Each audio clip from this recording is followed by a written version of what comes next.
Yeah, I read something today, folks, that surprised me. Oh, Bernie Taupin, he's the guy that writes the lyrics to Elton John songs. Elton does the old music, tickling the old ivories, and Bernie puts the words to them.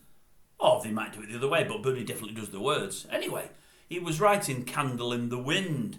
We all know it's been dedicated many years ago now to Marilyn Monroe. But he said when he was writing the song, he was dedicating it, or it was going to be about Montgomery Clift. Well, that surprised me. I'd never heard it before, firstly. But the reason it surprised me was when I say to people about old movie stars being male or female, I always quote Clift. That's Montgomery Clift, that is. For my money, is probably the best looking movie star of all time.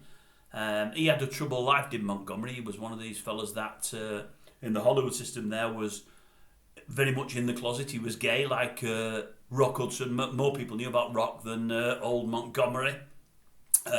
He had a troubled time because of his sexuality. He had a really bad car crash only a few years, I think, before he died, which completely disfigured his face.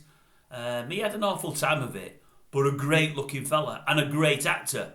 I think Taupan said he'd seen him in, I think, The Misfits, I think it was. Now, if memory serves, and I might be wrong, I've not researched this, but I'm pretty sure she was in that. I think it was Clift, Monroe, and maybe Clark Gable. But I could be wrong. I probably am wrong. But I think it was those. I might be wrong, as I say. But he was a great actor.